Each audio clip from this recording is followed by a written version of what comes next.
Yeah, so thanks for being here. I've gotten a lot of requests about doing video on creating all those groove tunes that I post, and it's something, if you guys have went on Spotify or Apple Music, that I like to write a lot of tunes like that. I don't know why I don't gravitate automatically to writing traditional jazz tunes, but I've always loved technology, and it's I think part of my youth growing up in the 70s and all the great R&B soul music that was out. So but anyway, so let's get started. You guys should be seeing my screen right now. I'm looking at software called Ableton Live, and it's great for this part of composing because it's a lot of fun. It's just super user friendly, and for me it just works great. Sometimes I'll end up getting things sounding great in another piece of software like Pro Tools or something like that, but I spend a lot of time here in this software.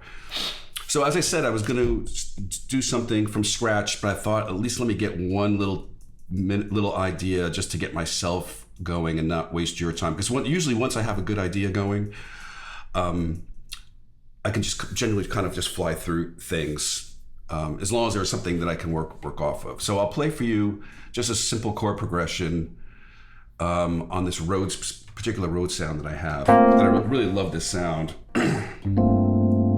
So the chords I'm playing right now: G minor 7, F major 7 to D minor to C major over E. Just those 4 chords as a starting point. And I'll play you what I actually recorded.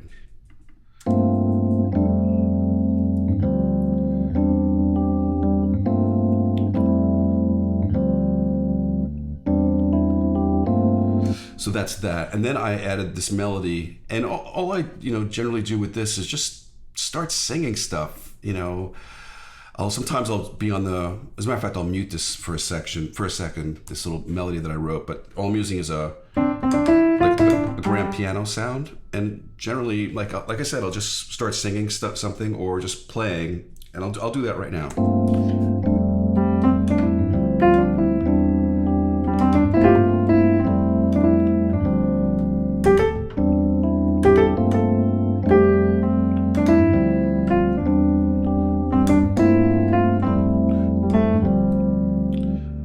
Just little simple melodies. Like the overall tonality is just C major. Like the chords that I'm playing, like I said, are G minor 7 to F major, D minor to E minor. So G minor 7 is kind of an outlier. It doesn't fit in the key of C, but it just sounds great. And as I was playing those melodies, the ones that were coming to my ear just were avoiding the note B natural, which would have conflicted with the G minor. So it was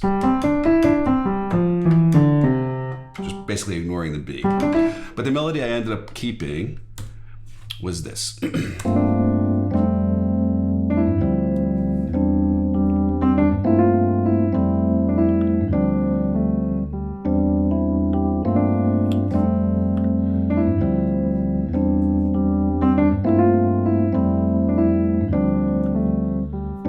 So again, once I have an idea like that, it's pretty much off to the races. In other words, in my ear, I'm already hearing, guitar parts and synth parts and all these other things. And what I typically like to do is to build out like this main section right now.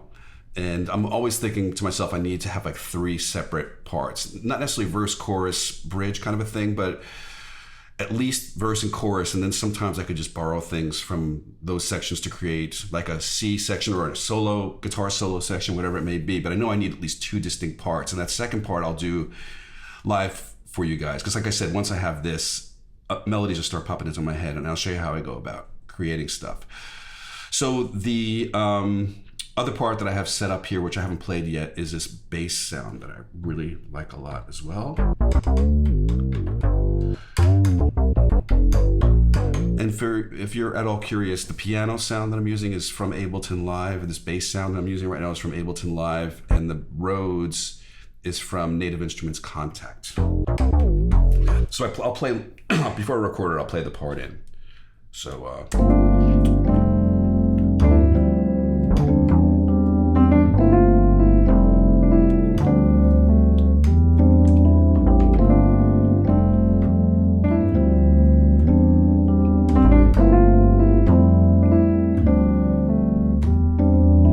So now I'll play it in. I'll just make sure I have my metronome on, and I'll just play the part in.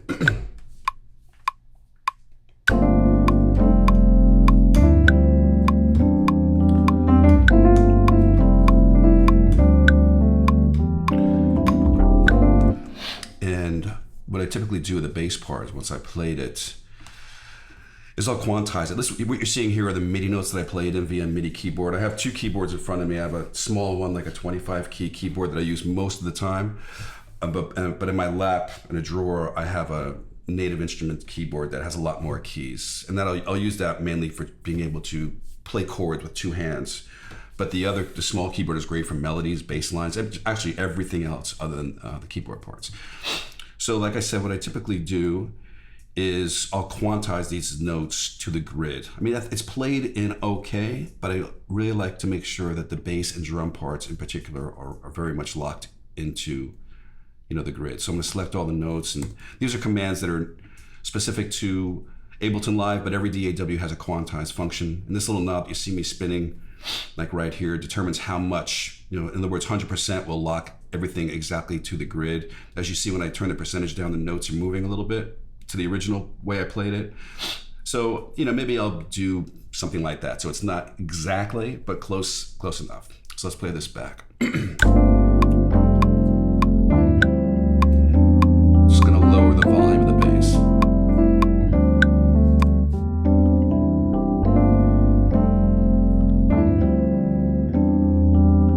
I want to solo that. I'm hearing like one little thing in there. I want to make sure it's right.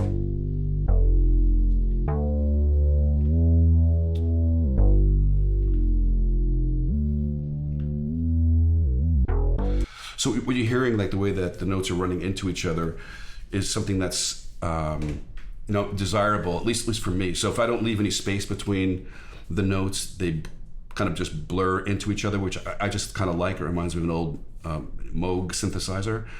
But if I separated the notes, like for instance, like right here, I'll solo that again. Here that kind of runs into it. So if I just move this note over a little bit, create a little bit of a separation,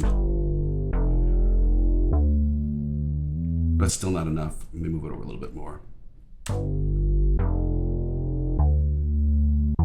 Then you hear the articulation of the next note.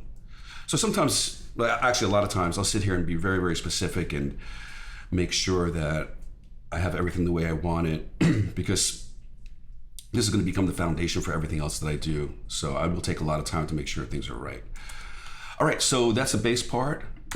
Next thing I would add, I might not do it in this specific order, but let's go add some drums. So I've organized this, Ableton Live for me, so I can quickly get to things, especially when inspiration strikes. So I've created some favorite drum sets that I'd like to use.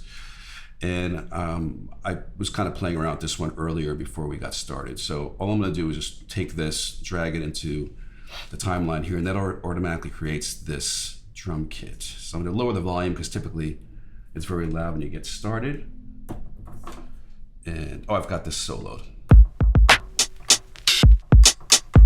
So it's a really great sounding kit. So I'm gonna just practice once.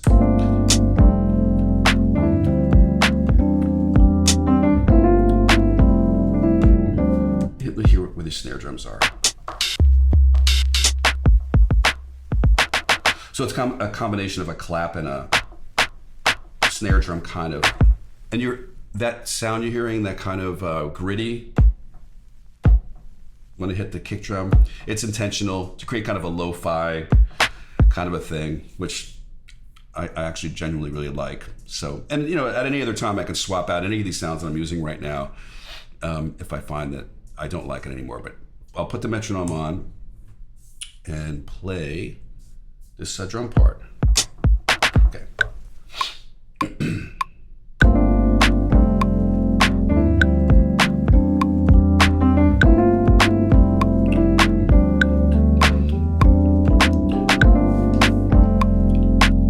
So I could continue that, let it loop, and then I could have added the hi-hat part.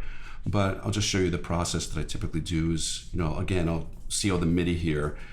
And in the drums, I tend to quantize that full on 100%.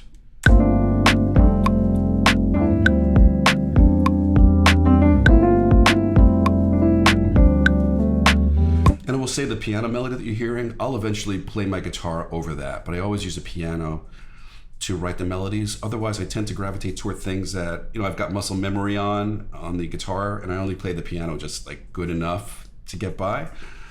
So this puts me in a more creative spot where I'm less likely to go to things that I've kind of done already. So let's add that hi-hat part.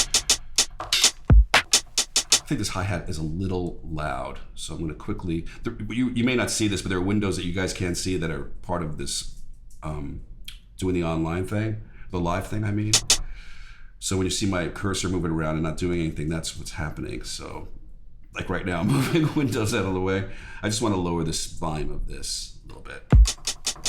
Maybe not that much. All right, let's play that part in, just hi-hats.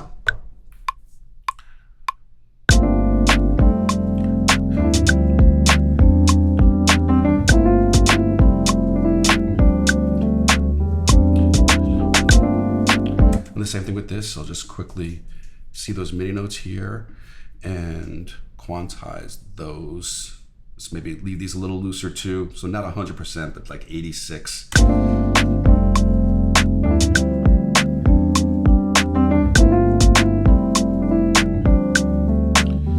And generally these kits have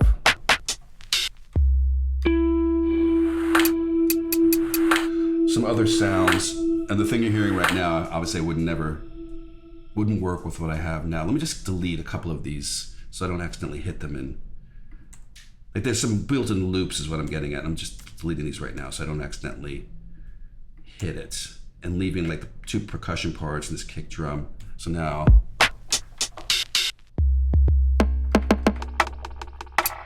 for this little percussion part, I'll just play in something using that. Let's go do that again.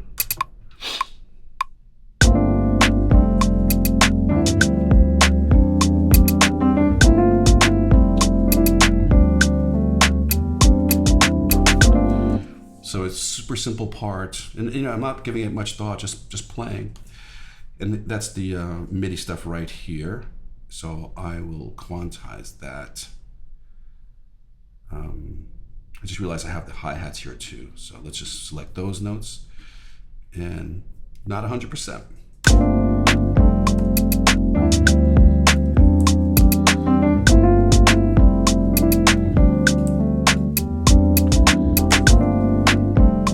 So that's good enough for now for just drums. What I also like to do is just get a little percussion loop just to help things go on. So I'll do this, and then I'll see if there are any questions from you guys, because I don't want to just talk here nonstop. I want, you know, if you guys have some questions about what I've already done. All right, so in Ableton Live, it's got a great feature to locate sounds. So I'm just pressing Command. Actually, I could do it this way too. So I come over here. Sorry, I've got libraries of stuff that I tend to go to, and I'm looking for a loop that is a percussion loop, and then it gives me a list of things that I have that I like to use.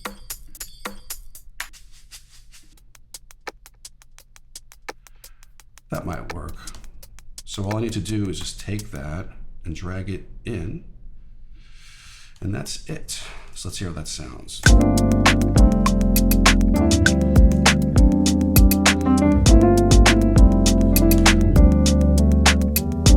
So it's too loud, we'll just turn it down.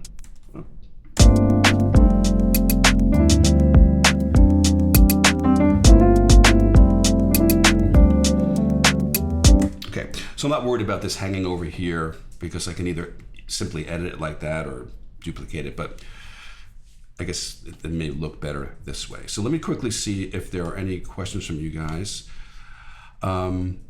Not at the moment, so I'll just continue on, but feel free, you know, whether it's about sounds, melodies, anything. That's why I'm here. I really want to, you know, help you guys and inspire you too, because this kind of creative thing is really a nice addition to just being a playing musician. All right, one thing I'm going to quickly do here is also take these drums and percussion and bring them up here and put this in an order that I'm accustomed to, like in other words, drums followed by bass, followed by this Rhodes piano, and then the melody part that I have here. This way, when I look at the screen, I know generally where the things are that I have, the way I set them up. So one last listen.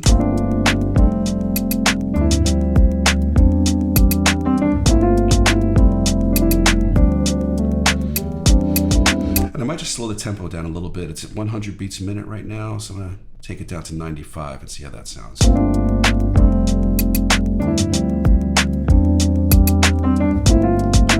Split the difference, let's do 97.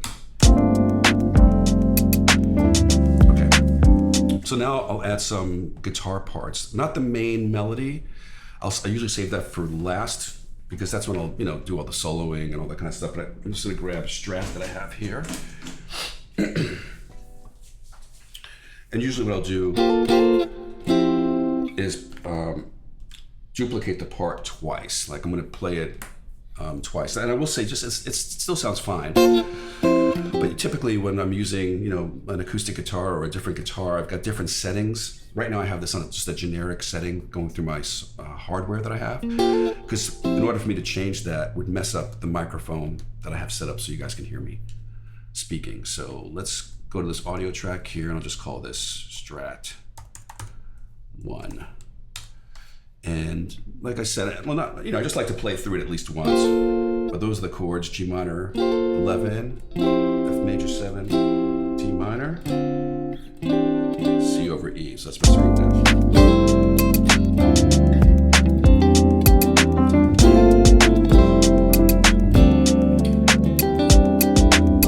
So I'm just going to record that.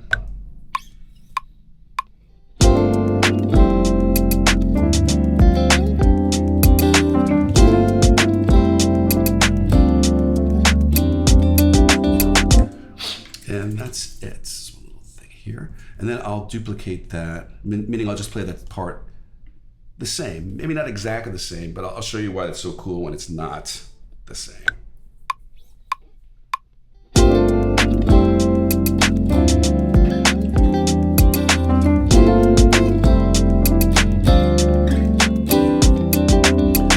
So I made one little mistake here. And I also realized that I can see by this waveform how this one is so quiet, this one's loud. I have the wrong input. I recorded the live mic from inside this room, which is gonna sound like crap, so let's just do that again. And it's okay, because I made a mistake anyway.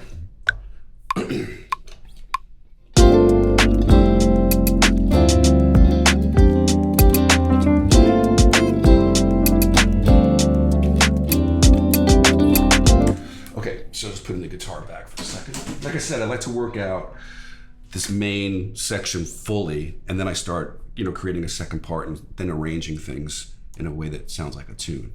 But what I was saying about this is, like, when you record in stereo, or two parts like that, I can put them in stereo by panning them off to the right and left. So I'm also going to group these together. This is just a method of allowing me, I'll show you. So if I press this command to group these tracks, now I have one that are just the strats, and I can control the volume and soloing just from this one track here. So I'll demonstrate. So, whoops. Fix that.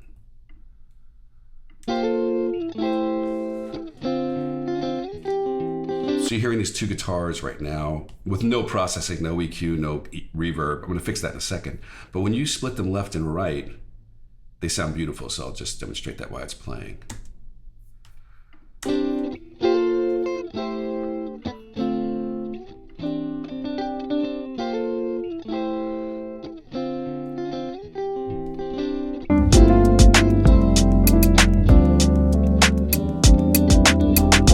So as far as putting some effects on here, I'm going to dial in some reverb first. Let's solo this so we can just hear the guitars. And I'm just using right now Ableton Live's built-in effects.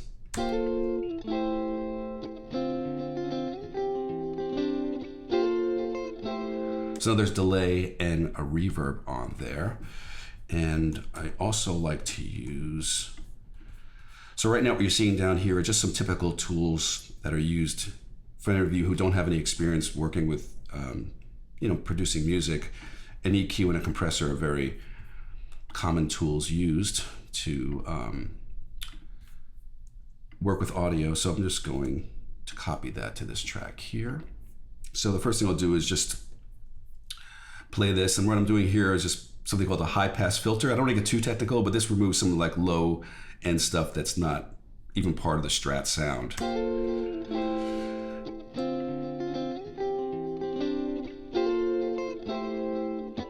And I'm using some gentle compression here just to reduce the dynamic range, meaning that the louder parts I'm bringing down a little bit so they're more equal. So in other words, it's more of a focused kind of sound versus too dynamic. So let's play that again.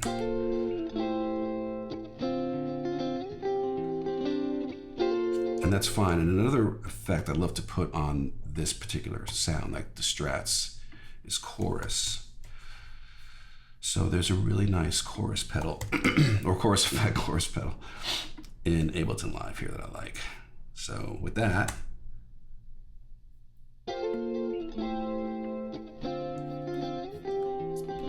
I'll turn down the amount.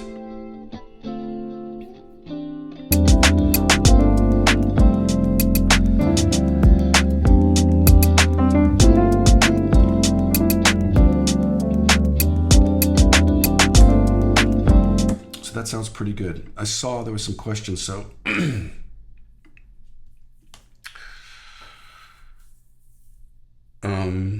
so Todd's asking, let me try to make this smaller. All right. So can I talk more about how, when you decide to use Ableton Live? So for me, it's the creative process in here. It's just very, very fast, you know, and sometimes Pro Tools could be kind of finicky.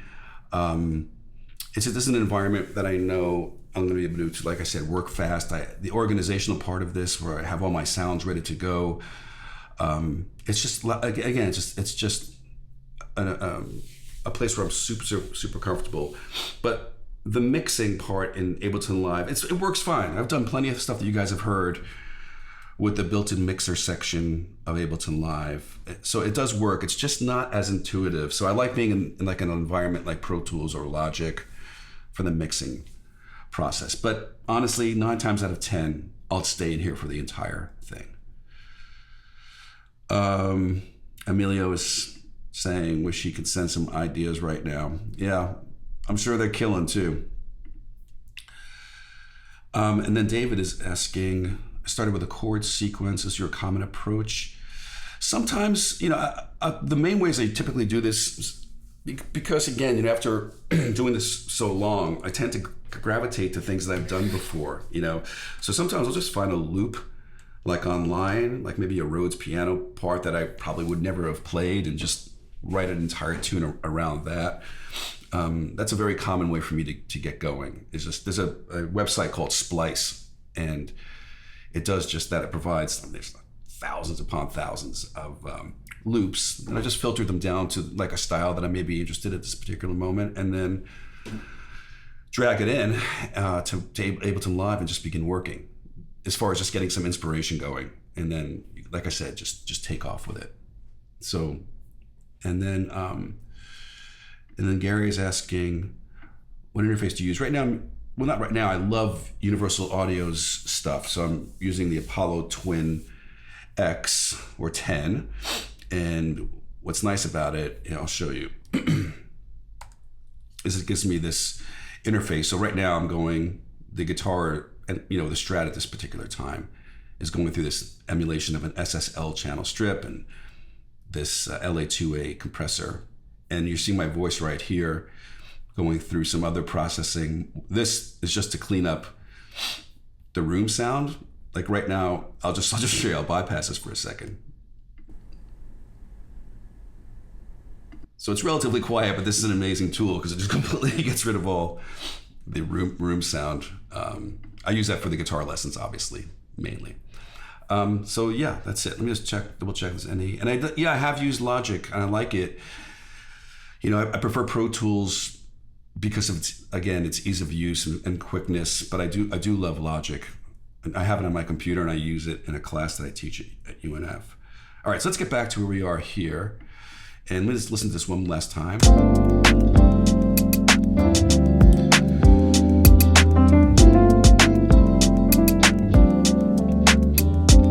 I think the drums are probably too loud. You know, at this point, I'm not really worried about the mix, although I do want it to sound good, so I'm inspired to play. So I want to get some other types of sounds in here. I like using pads and strings, and at least a pluck sound. And these are all things that I just find in productions of music that's similar to what I'm doing right now. And there's a couple that I really like. And this is one of the things, again, I really like about Ableton Live is I've got just this one category of all my favorite sounds. And you can see here it says BG this, BG that. These are all sounds that I've, modified myself. So as a matter of fact, I'll use this thing that's called BG Pluck Flute. So I'll just drag this into Ableton Live, automatically creates a track for me down here, and octave is too low. So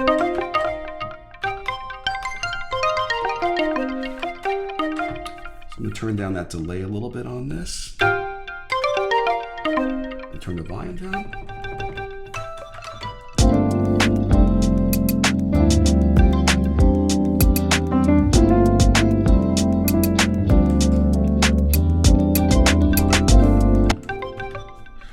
So I'm just gonna play that little thing in. So all I'm doing is like filling in between the melody and those little spaces.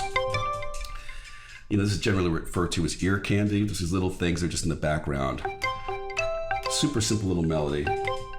Let's try and record it.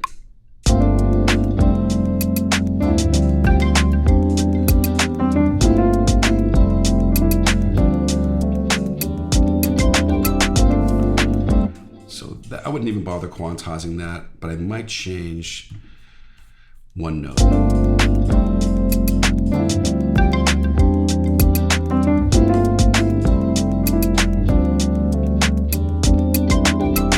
I'm going to make this a D. Da, and I'll make this note a little bit louder. I just barely played it, as you guys can see.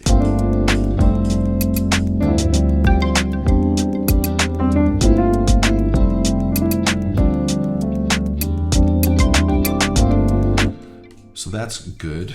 And then, like I said, I usually bring in a pad sound too.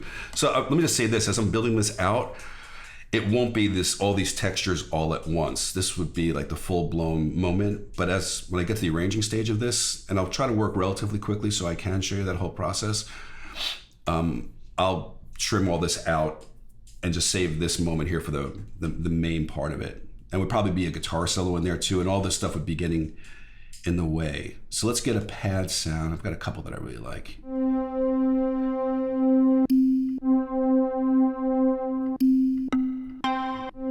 Let's see what this sounds like here. And again, this instrument also is from Ableton Live.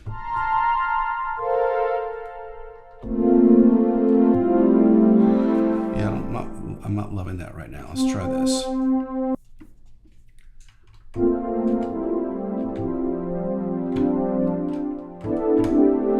That's really nice. That length, like in other words, when I play a chord and take my hand off the keyboard, it's lingering for so long that it would kind of rub into the next chord. So that's controlled by this thing called release here. I'm just gonna back off on that a little bit. It doesn't take much.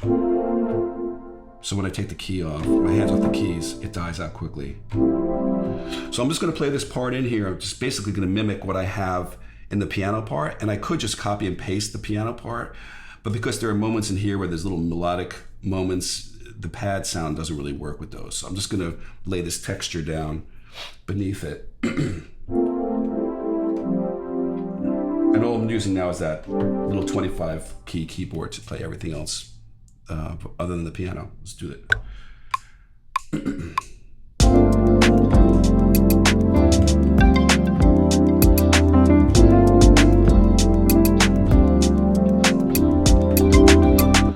And something else that I wouldn't bother quantizing, so it's back there for texture. Let me see how this is sounding balance-wise.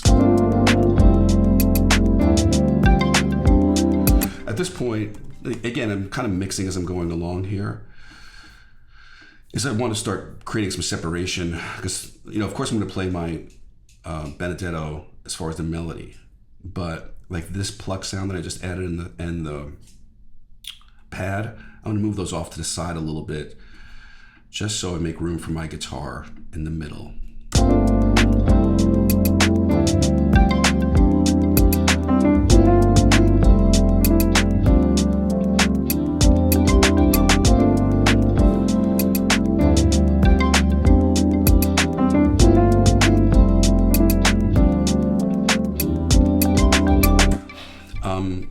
So I was just doing minor little balancing things. Now, one thing about this pad, this might be going a little overboard, but I will show you. So if I just solo that, I mean, it sounds fine, but there's no movement to it at all. So let me see what happens if I mess around with some of the filters. Just bear with me, so I'm gonna check it out first.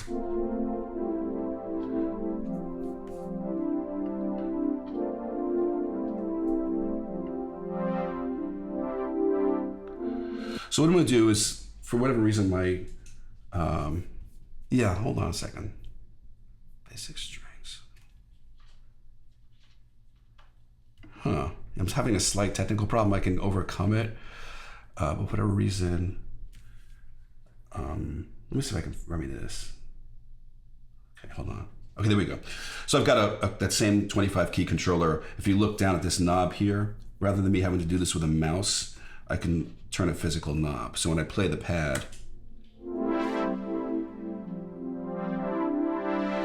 so I'm just gonna do that in real time, just kind of create this movement within the pad so it's just not so static.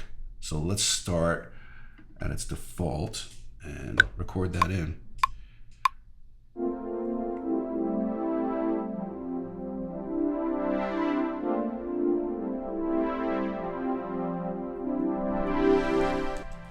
And with the music.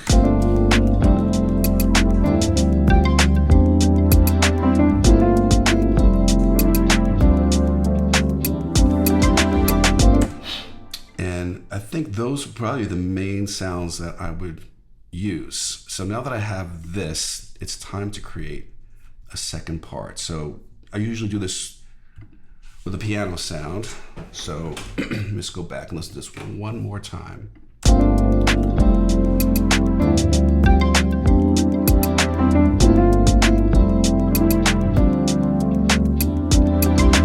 So obviously that would repeat. So let's just quickly do that. I'll just duplicate this. And as far as the melody right here, like, hold on a second. So I'm hearing like a little pickup note.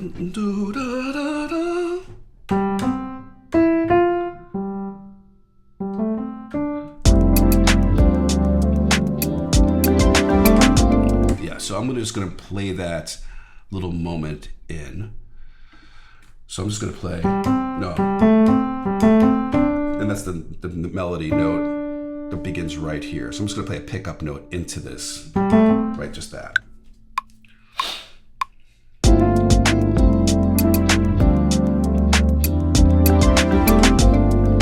So even though I'm gonna do this all on guitar, for me, it's super helpful to have the entire melody sketched out on the piano.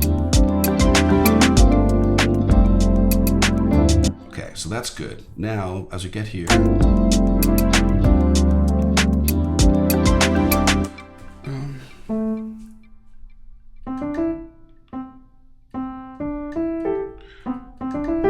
so if I use that as like a melody into this second part, so let me play that a little bit in first. Let's double check on that.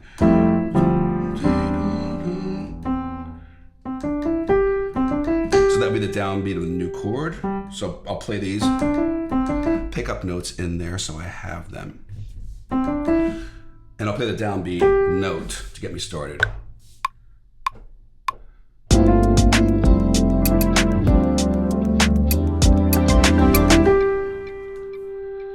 So at this point, now I'll just start singing melodies, and I clicked on the Rhodes piano sound. I just really like that. So I have, so what I'm about to do is a combination of, having done this for a long time and developed my ears where, I know ahead of time what a chord's gonna sound like in my ear. And I know that if I play what I'm about to play, it's gonna sound really good in this spot. So this, which I think of as a Steely Dan chord. Just a great chord. So all it is voicing in fourths with that melody note on top, with B in the bass. And then I just kind of start singing.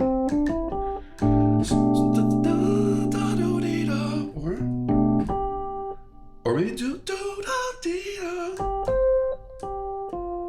So da, da, da. Let's see. Da, da. So I'm just going to record all of what I'm doing right now, so I don't forget. And that happens a lot. And that's one of the things I like about the software is it's very quick just to get ideas just going immediately. So let's just do that.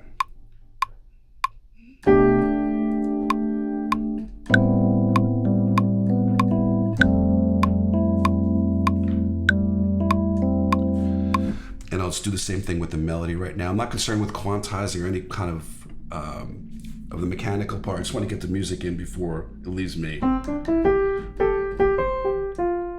Let's see if that was working. No. We'll do it again. Yeah, that's good. So let's play that in.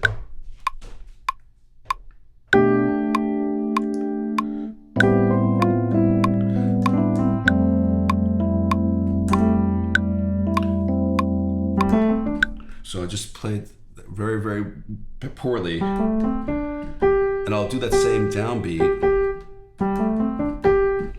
Let me just get that going.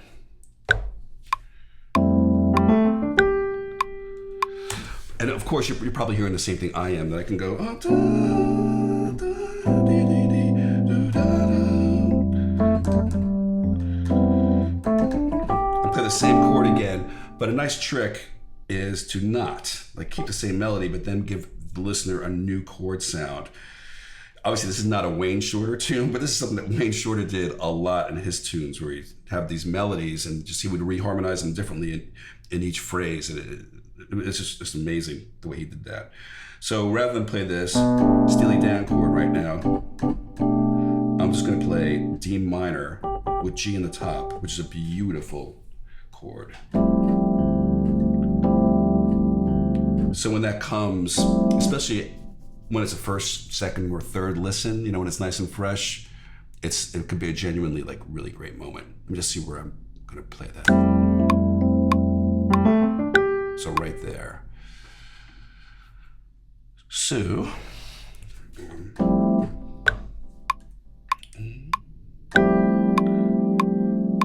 I'll do the same thing.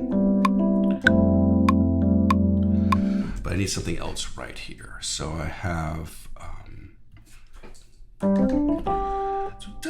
it's this down.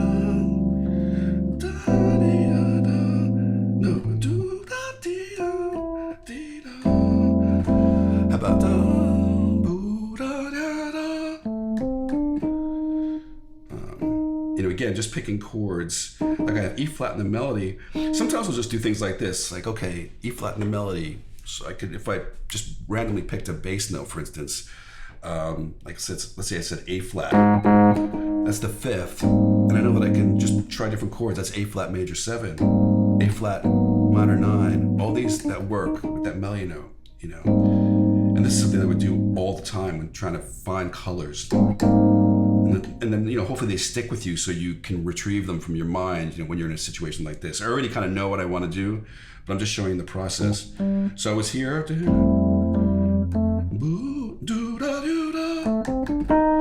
So that's with, like I said, E flat. It could have been G7. It could have been C altered.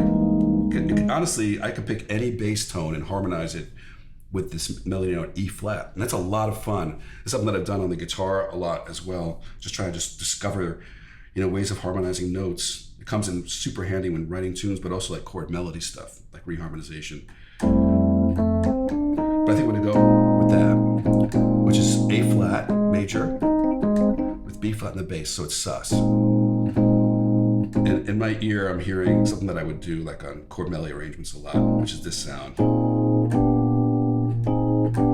So this moment might be a little bit too jazzy for this kind of music right now, but I think it's okay just to sneak it in. So I'm gonna go ahead and do that. Let me see where I'm at right here.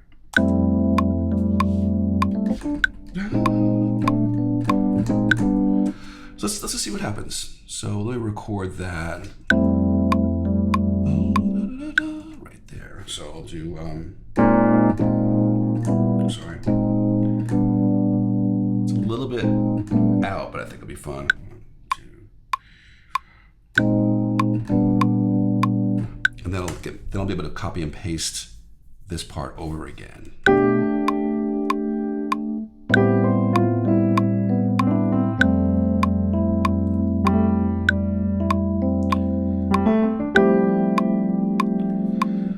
So same melody.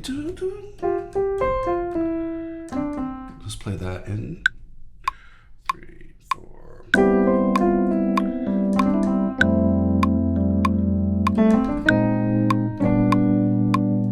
I don't know if that's gonna work, but we'll try it.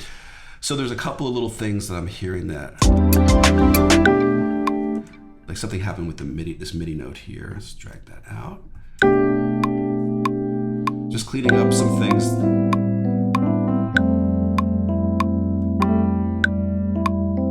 So all this sounds fine, but I might just quantize a little bit. This is the piano part, like 50%.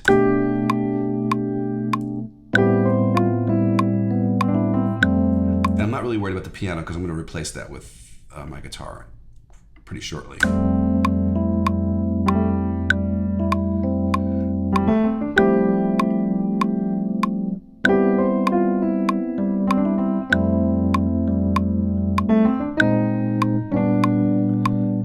I'm not sure about that last chord, but I'm gonna stick with it. All right, so now let's just build out the rest of the parts. Now that I have all the sounds ready to go, this part's actually a lot easier. So I'll go to the bass, and so it's, yeah. I'll just try it like one shot without practicing. 2.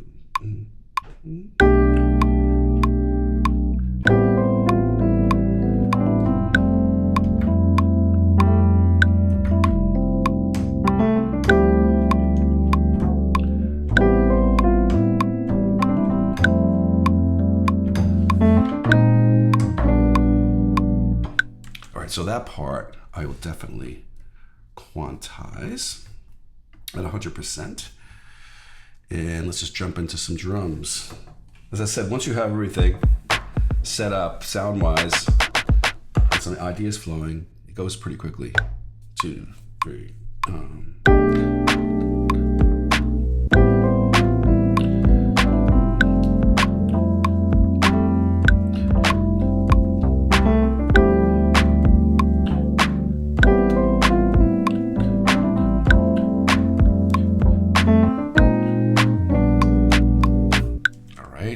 I'll add the hi-hat now, even though I haven't quantized the kick and snare yet. Hold on, actually, one second. Maybe I'll just alternate between the hi-hat and this. I don't know what that is, but just have fun with that. All right, 2, 3. Uh-oh, wrong spot. 3.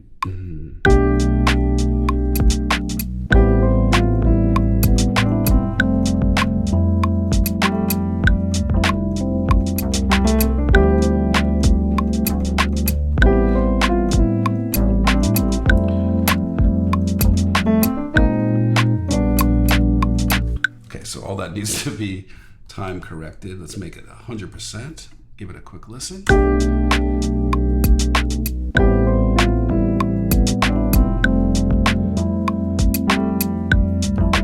Now I can use the same percussion loop, but I think I'm just gonna grab another one. I'll go to that same place. It saved my initial search, which is good.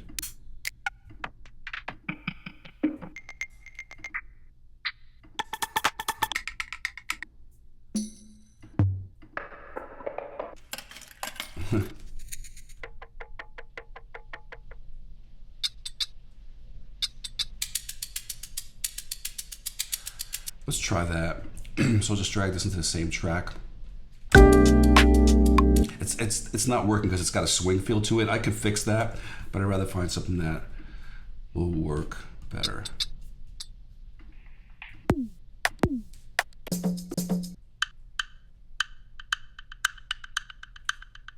See if that works. No, it's all weird too.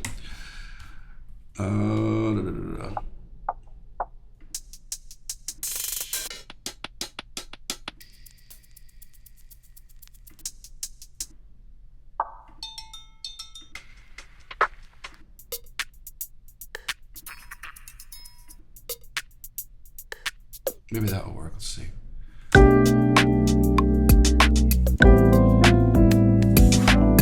Yeah, I'll just use that. So I'm just going to duplicate that loop throughout that entire section there. But when you hear the difference from going from here without the guitars and the strings and the flute thing, the texture seems so plain. But I'll play from here into this.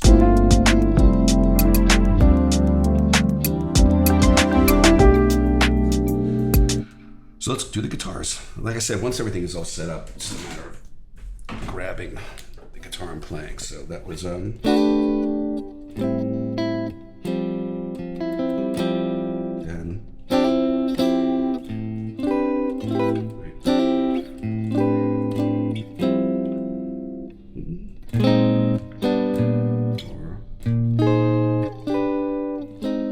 all right.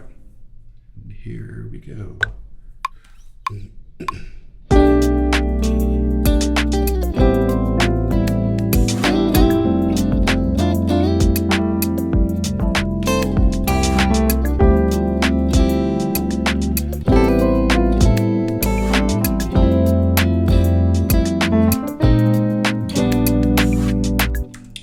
Duplicate that on this other track. Oh,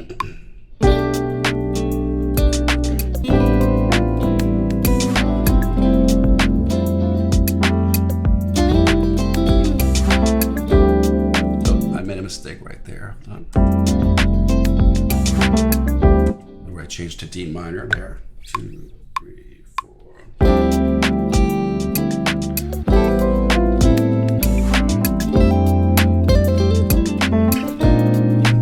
Mistake there too, so let's fix that. Maybe I'll play that up an octave though, like that. 3, 4. And one nice thing, I'll just show you that Ableton Live automatically creates these little crossfades, so there's not a hiccup in the audio. But you can see this is kind of from the previous spot where I made the mistake, so I can just clean this up. So there's no clicks in the audio. And then we check the other spot that I just punched in and repaired. Same thing here, it's got a bit of the original chord that I messed up. And that should be good. So let's just listen to the guitars to make sure I've got that right. Let's go here.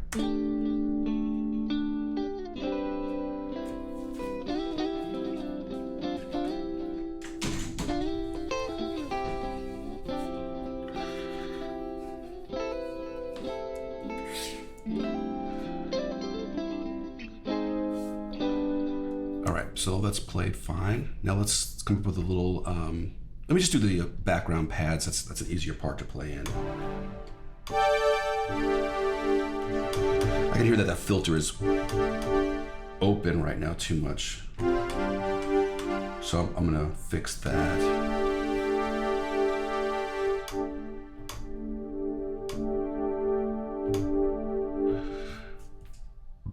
So I'm right here. Right.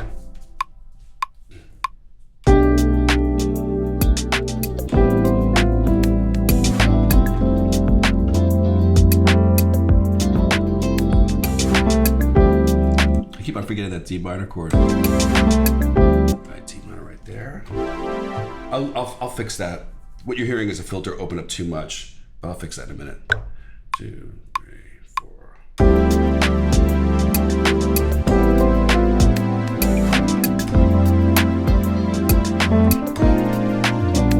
Screwed that up. Let's fix the mistakes. Actually, let's go down here. It's right, this is chord right here. So I need it to be A flat to G. 2, 3, 4.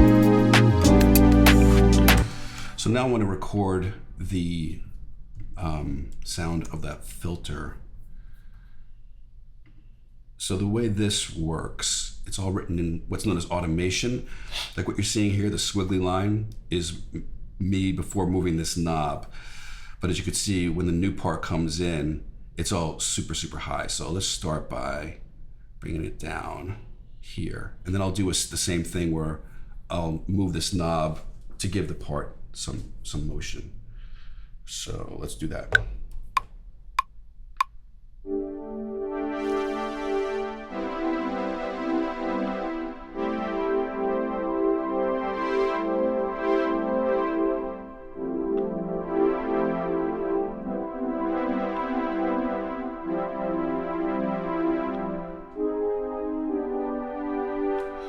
So I don't know what happened here. This is way too much. So I'll just select this and bring this down some. Do some deleting. Sorry. Got a little goofed up in here. Let's see how that sounds.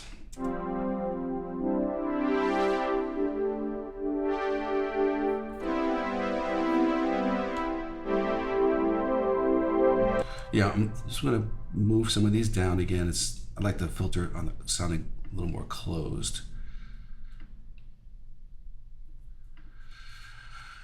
And let me get rid of this weird stuff here. Oops, sorry about that.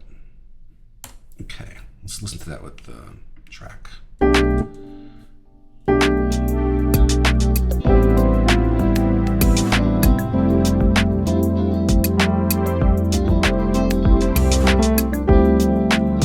You know what? It's just moving too much, so I'm gonna grab this pencil and just kind of straighten that line out here. Same thing here. You may think this is a little bit, being a little bit micromanaging, but I think it's really important to get everything sounding right.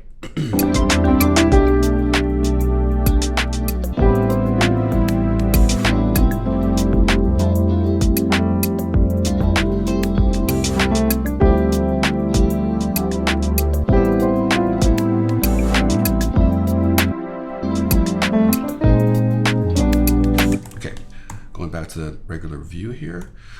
I think I'm gonna grab some questions. Let me get this flute part in here. So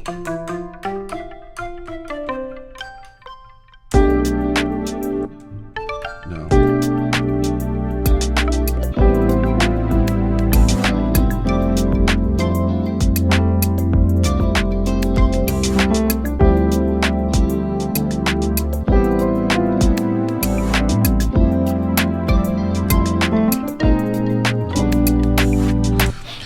As you see, I didn't record, but I came up with a couple of ideas that I liked during that pass, and there's a button I can press here, up here on top, which, Ableton Live is always listening. So there's a couple little things in here I liked. Most of them I'm gonna delete, but it's a good basis for continuing to create that spot, in that spot right there.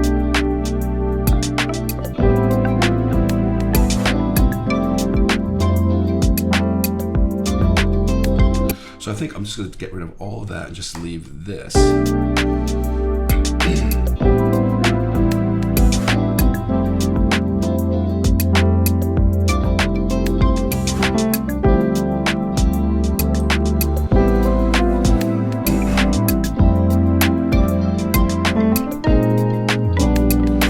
Yeah, that's sounding pretty out right now. I'll just leave it. I'm going to take these two out, I think. So it's just a little bit of stuff there, not much, but all of it makes a big difference, and it all adds up to some great stuff. So let me just give this one quick listen, and I'll start going into the editing and editing the guitar part and some other things like effects like crash cymbals and sweeps and swells and all kinds of things to make it sound better. So let's just go from the beginning.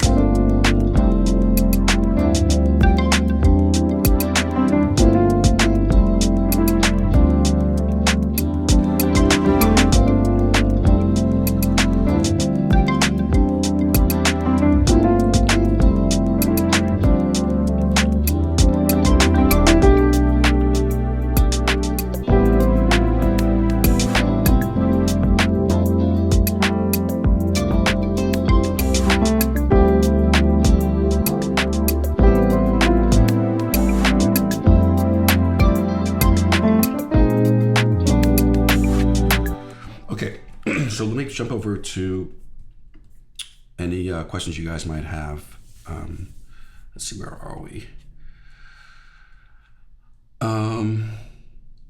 Okay. Yeah, I don't, all right.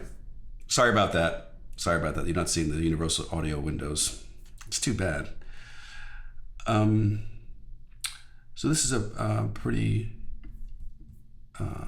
big question here. I'm trying to make this. All right, I'll just leave it like this. How do you think about balancing when instruments are leaving the center versus the side, and how wide do you go? So like on these are all great questions. On the guitars, those two strap parts, I put them wide left and right because they're identical. Not identical, but they're meant to be played the same. And those sound good when you split them wide. As you see, like on the other, let me go back to, whoops, Ableton Live. So if I go over here.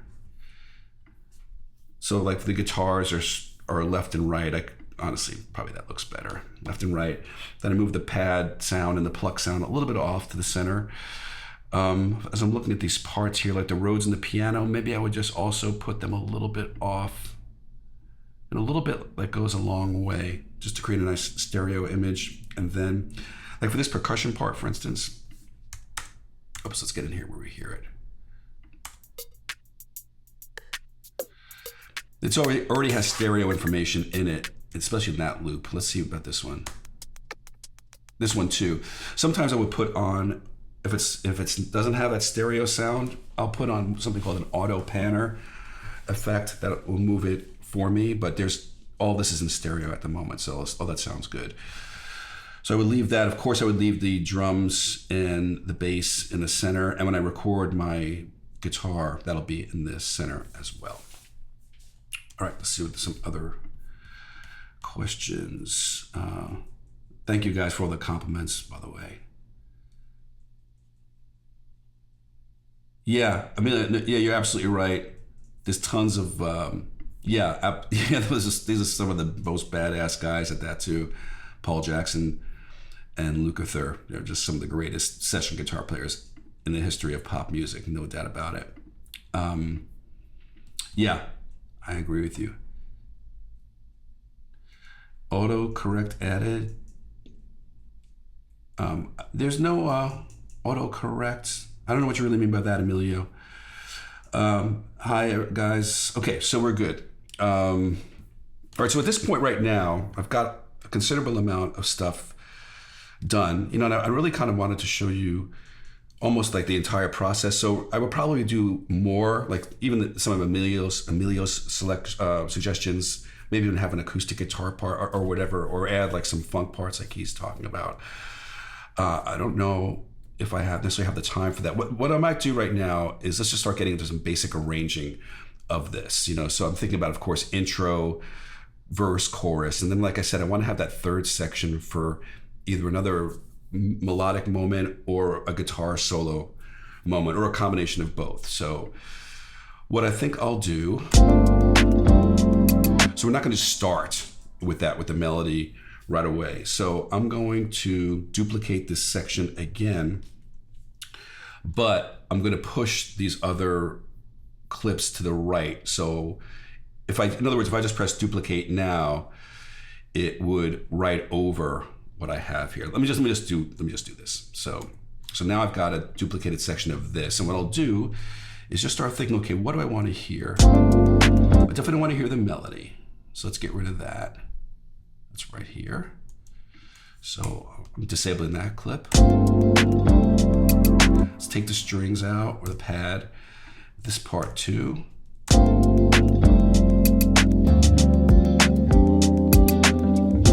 And that's a good start. I'm deleting these drums because I'm going to play a part in right now that's more, it's going to work better just for an introduction. I wish I had Emilio here to play guitar, man. I don't know if you guys have checked him out. He is a badass. All right, let's just play like a real basic kind of intro guitar part. Let me just make sure this loops. Okay.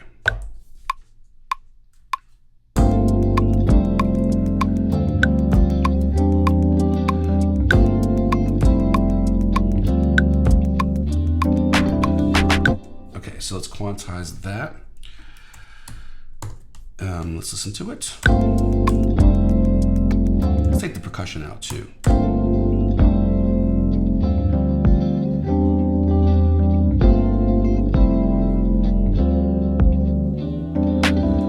And now here's where I'm hearing all of like, you know, like a cymbal, a reverse cymbal sound, whatever it may be. And like I said, one of the fun things about Ableton Live is I can quickly find those. So if I just type in reverse,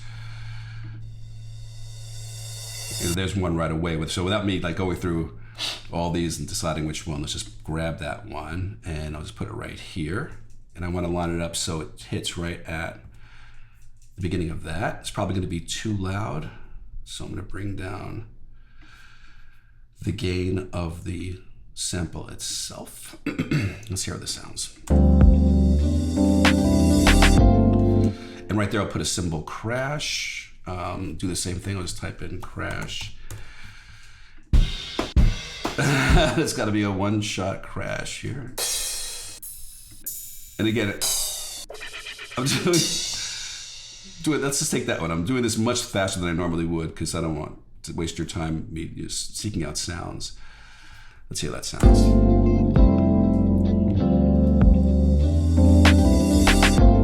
Oh, I have the loop on. Let's shut that off.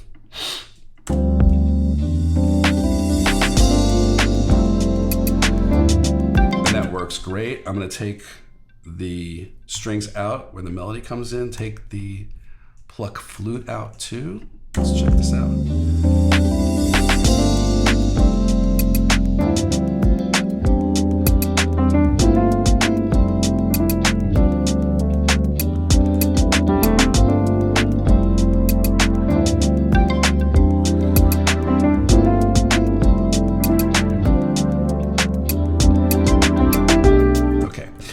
Do something into this B section here, of course. There's another effect I love called a bell tree, which is just sounds like that. So let's just drag that in here. I'll put it actually right here. Let's see how that sounds.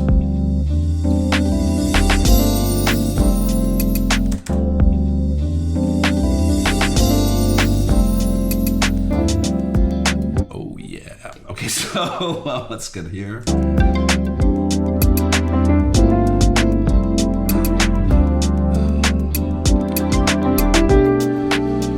So I need a crash cymbal there for sure. Typically I would grab other ones, you know, from this library I have.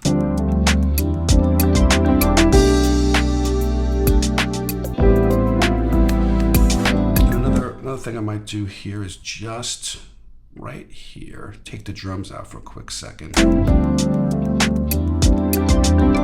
Actually, let's do it right here. Go back a little further.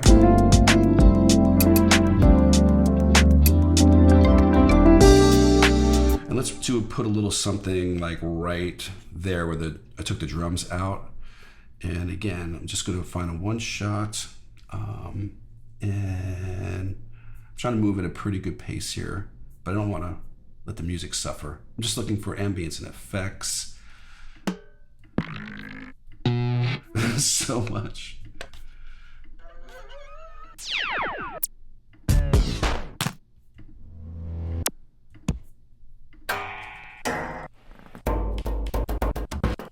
Sorry, you guys. I'm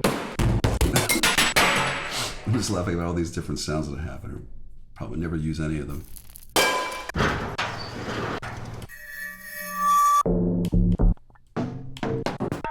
Maybe if I try to find a little vocal sample. Oh, I spelled vocal wrong. V-O-C-A-L. One shot. I know that's really weird, but let's see if we can make that work. And that little spot right there. I'm probably gonna have to pitch this.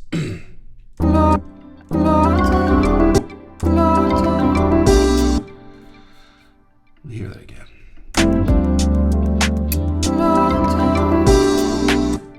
It's that tail end of it's not working pitch-wise.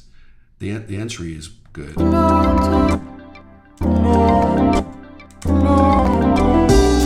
on, I'll get it.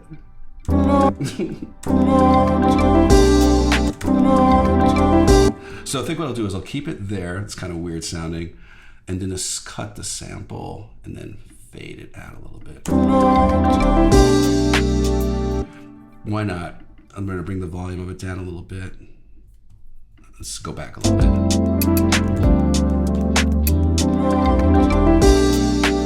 Let me bring the volume of it down a little bit. Just some atmospheric kind of weird stuff.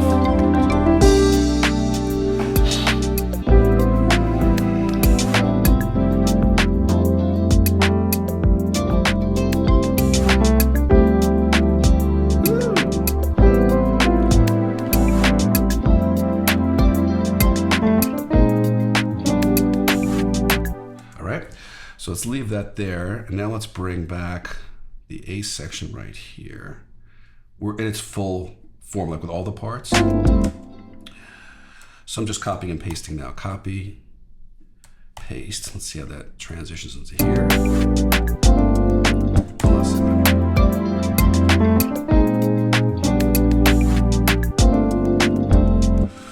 It's kind of cool. Again, just using the same crash cymbal. Let me just listen here. Some other stuff going on in my head.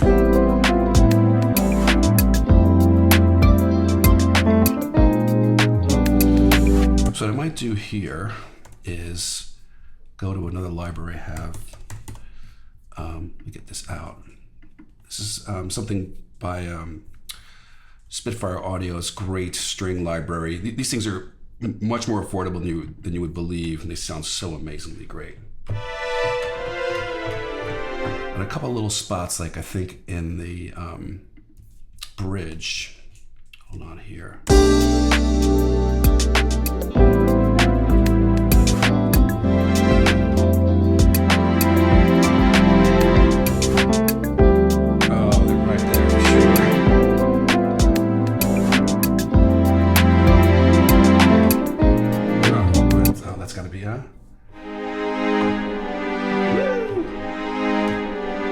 So I'm going to play that in just at those little moments that you just heard. So here's that track right here.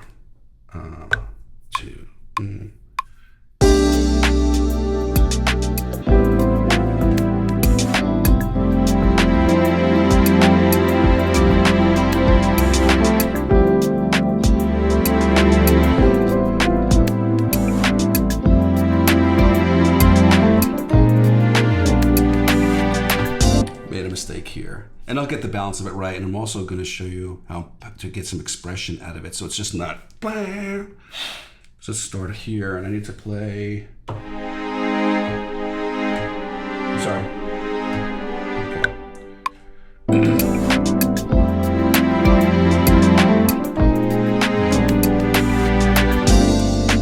And maybe just give the downbeat here so it doesn't sound weird that they just disappear. So I'll play that. 2, 3, 4. All right, so as I was saying, let's just bring the volume down first. Let's go back to where they started.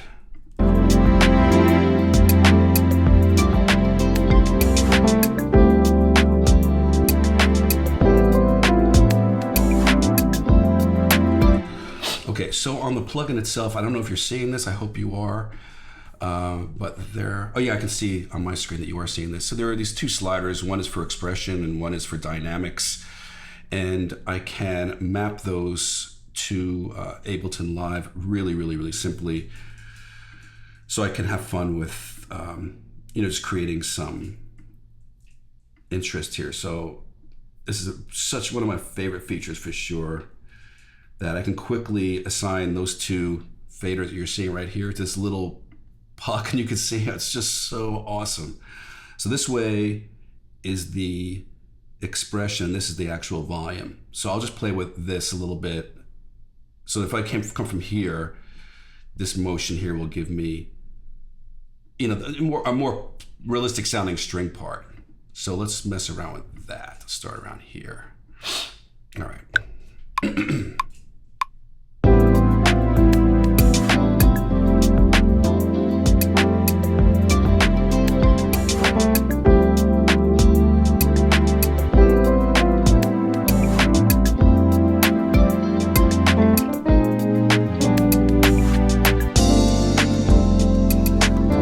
So now I'll bring the overall volume of this track up. I'm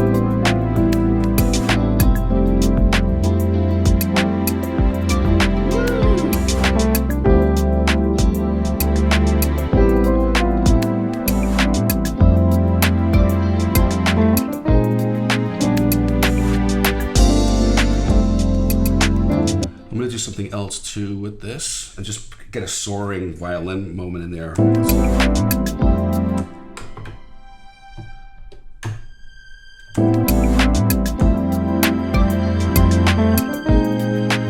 Okay, for that I'll have to go.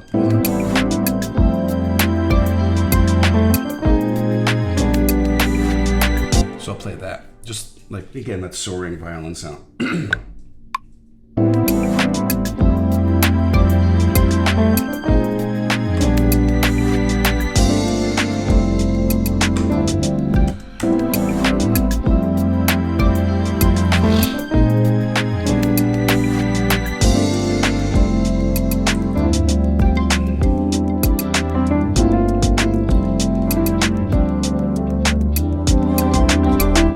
Vocal thing actually sounds pretty cool.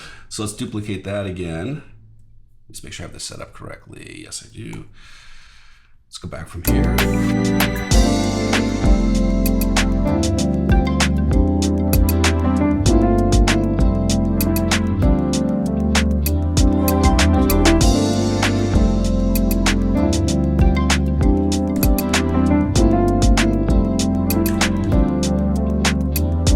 So right here is where I'm hearing that third part, obviously, and you know, I mean, if you guys are willing to hang, but I would change. I'm hearing like a change in the slight change in the chord progression. Let me go back this spot here.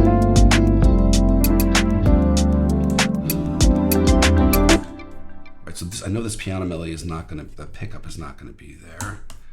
I'm sorry, I have to go back a little bit further.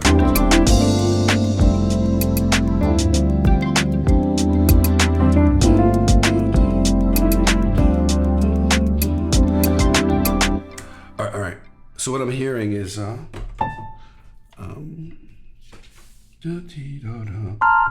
let me go to the bigger piano.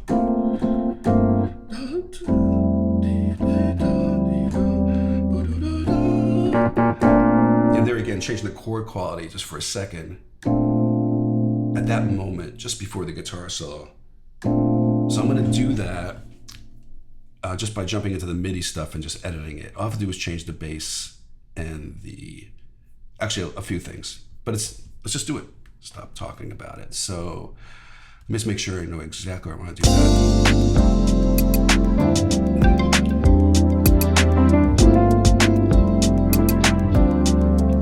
Hold on. Okay, it's gonna be right here.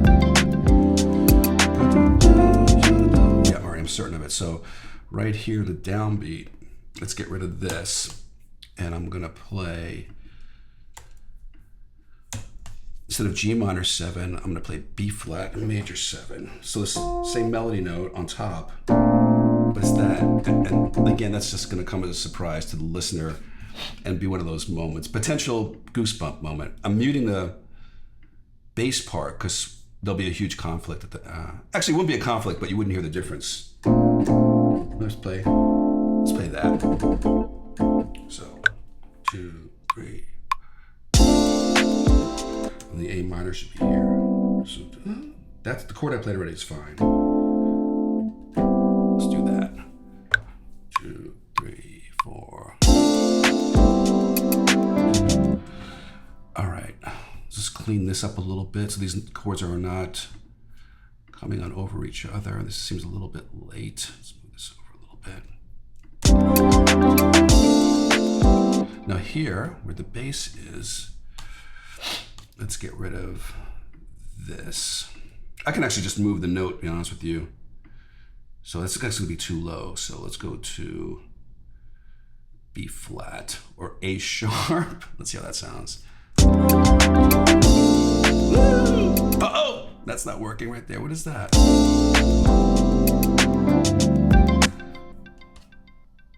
Did I do something weird? Hold on. Oh, I changed the... Okay, let me fix that because I like that chord, so I'm going to change the piano part.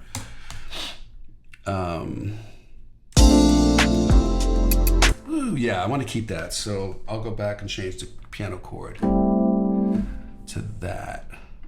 All right, 2, 3, 4. All right, so that sounds really, really pretty. Let's go back a little bit.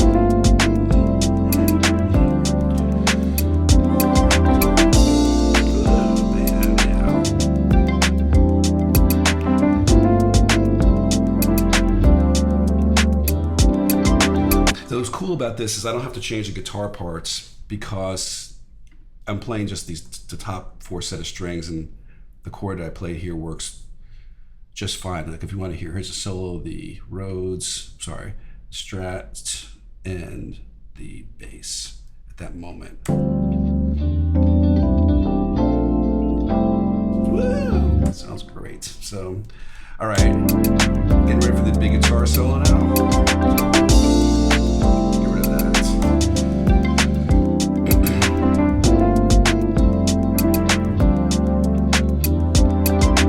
So at this moment, I'm hearing just this complete breakdown. I'm not an actual breakdown, but so I'm going to copy this piano part right here, paste it here, and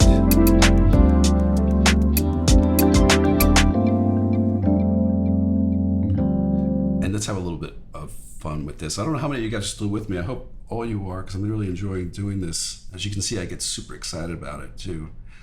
But what I want to do is, oops, I didn't mean to do that. I want to add this effect, give this Rhodes like kind of a retro sound. There's a great plugin. This is a third-party plugin called RC20. I'll just quickly use a preset. I see that you guys can see this. So I'll use this vinyl preset here, and listen to what it does to the audio.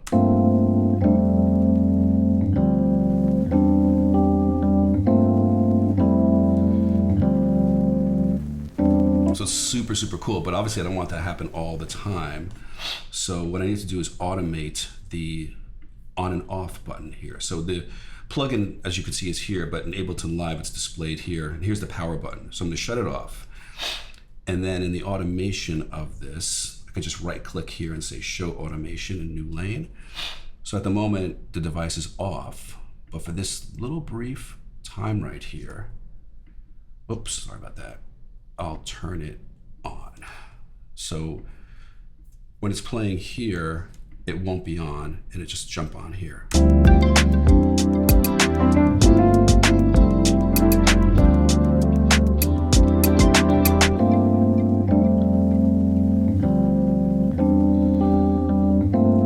I think I'm gonna jump over to those beautiful strings and play just a note up on top. Oh, what did I just do there? Okay, no problems.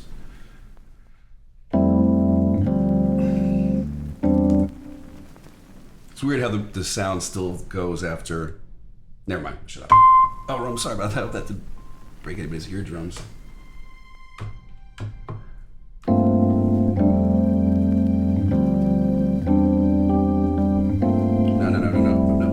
Let's go an octave higher. I'll just play an octave's G, but I'll bring in the second octave halfway through. Let's just do that. And quickly go to the automation here of the track volume here. Actually, I'll do that after. Let's go jump over here. 1, 2, 4.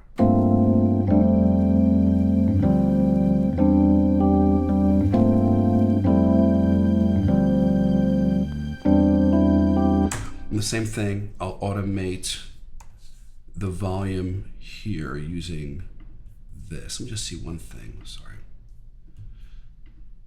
Okay. All right, so there's that previous automation that I had done.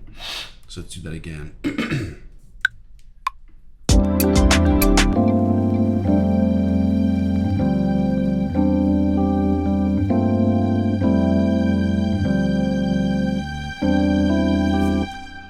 All right.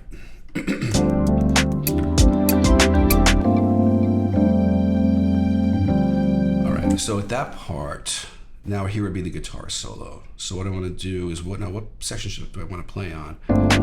We've heard that so much, I think I'll just play over this bridge here. Section. Yeah.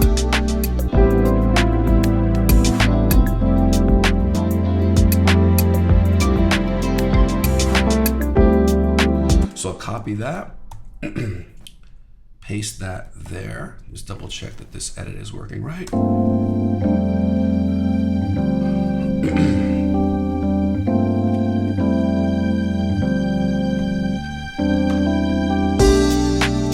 Obviously I was trying to play a pickup in real time and I didn't get to it in time. Like a little drum fill.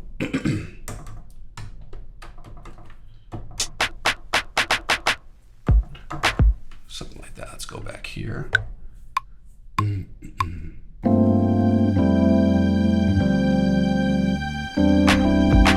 Just that much. And quantize that. 100%. Just double check, give it a listen. All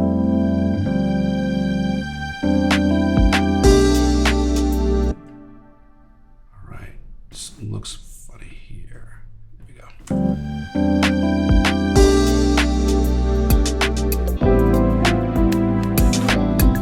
So I'll solo over all that. So let's get rid of the melody and that pluck thing, which would get in the way.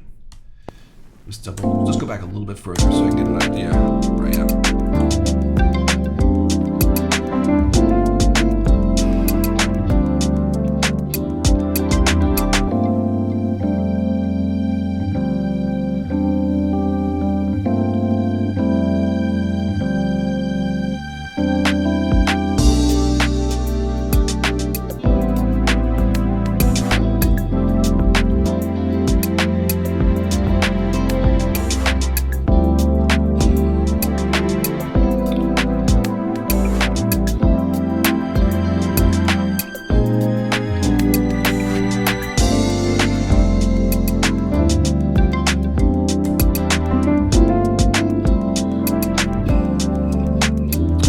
I think that's that. So now it's just a matter of me putting in the jazz guitar sound in there. Obviously, like I would do not a lot more, but I would definitely massage these parts a little bit. But I think it's come along pretty nicely. Let's go see if there's any other comments. That was really nice of you, Rick. Thanks so much. You guys are kind of talking amongst yourselves, which is awesome. All right, so great conversation going on. So let's do the guitar. So let's put this beneath the upright piano. I'm just creating a new audio track, and I'll just call it Benedetto. And jump to the beginning here. Disconnecting the cable from the Stratocaster. Get this. All right.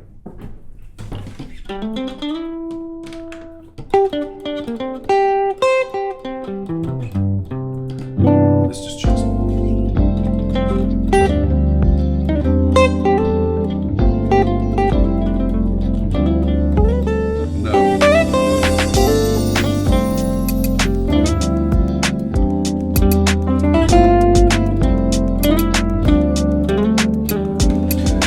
So for now, I'll just play along with the piano to help me remember how this even goes. All right, let's do it.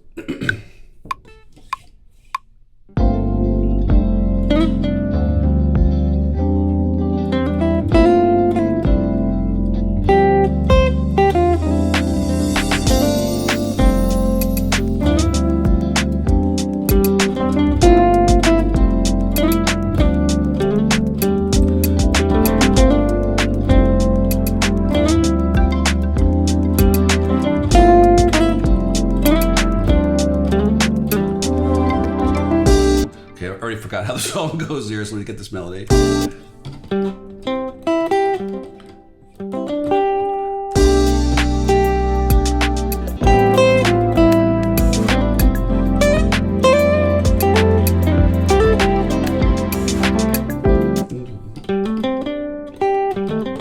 One more practice run.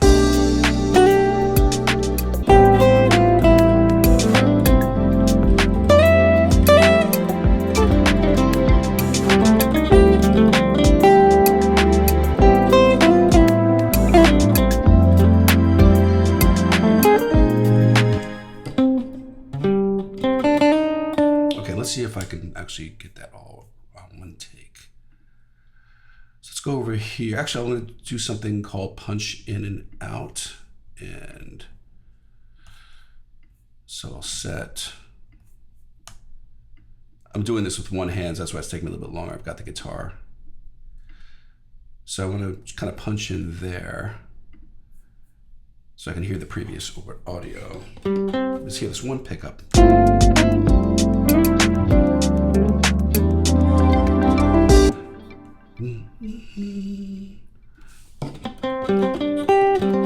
right, let's see if I can do this.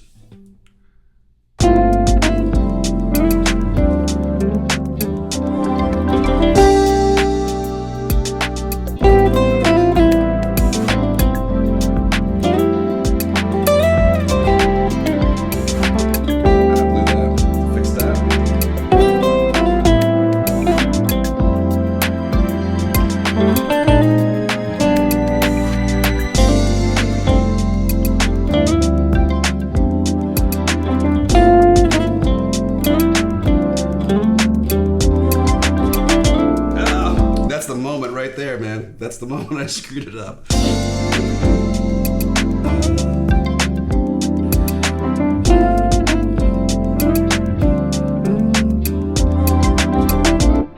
All right, so I'll jump in right here for the punch. I'm playing some of those pickups not right, so obviously I would fix that. Maybe not now.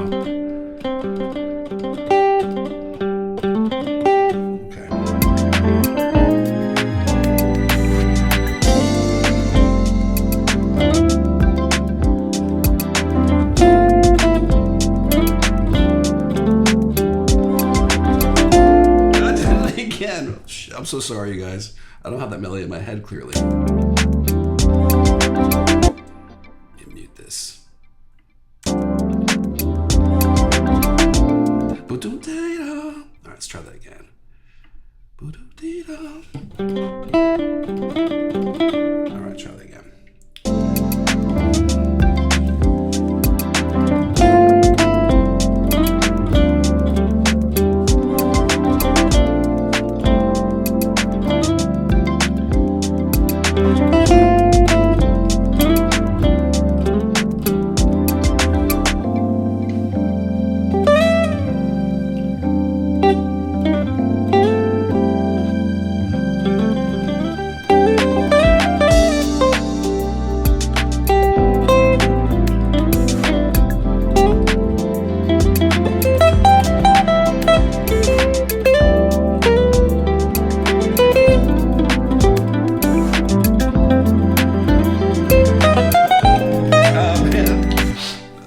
Ready for that chord.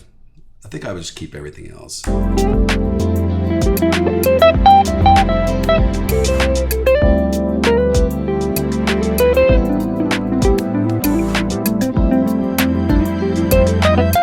So I'll go right there.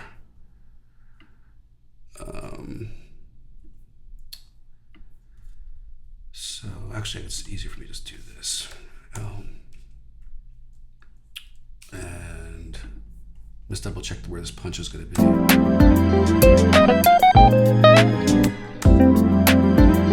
Let's just go from here, from the beginning of that phrase. All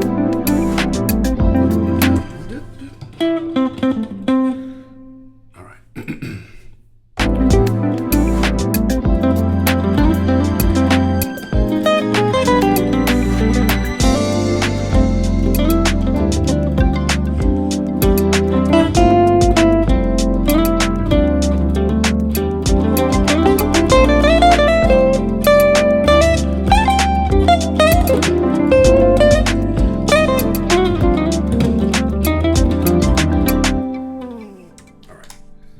So as far as like the guitar sound, right now it's completely dry and horrific.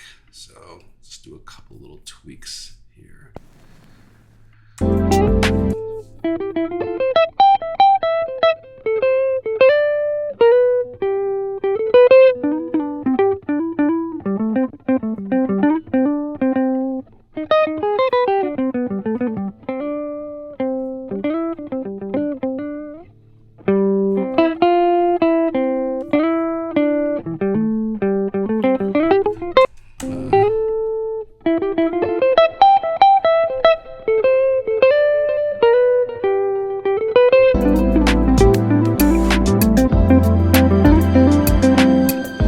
the piano out now. We'll start from the beginning.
That's it. That's it. It's a big hit. All right. All right. That's good that you guys are all talking amongst yourselves. So, yeah. So I think that's about it. I mean, I would typically, like I said, I don't know how many more you guys are here. I wish you would give me that number. I can't tell how many people are here. But what normally would do is just put a little bit of like color on the master output, like some tape saturation, and I've been messing around with this new plugin that UAD just came out with, which is over here. I'll show you that in a second. Right now I'm just going to turn it off, and I would also get a glue compressor to put on the master output. Let me play this track a little bit again.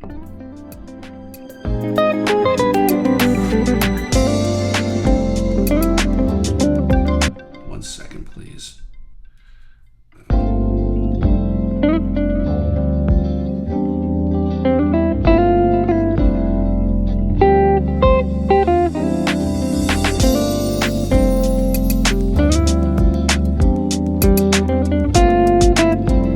So it's super subtle. I'll A-B it for you in a second, but what this does is just add some tape saturation, which is a really desirable sound. It creates this series of harmonics that are, that would naturally happen, like in the old school, recording methods with tape and, transistors and tubes and all the things. Going directly into a computer, you have none of that. And this emulates it. And as you guys know, Universal Audio, these guys just make such great stuff. But this is a simple plugin to use because it only has 2 knobs, and which is why I think it's going to be quite popular amongst their customers. But I usually use this algorithm here for the master output. So let's play that again.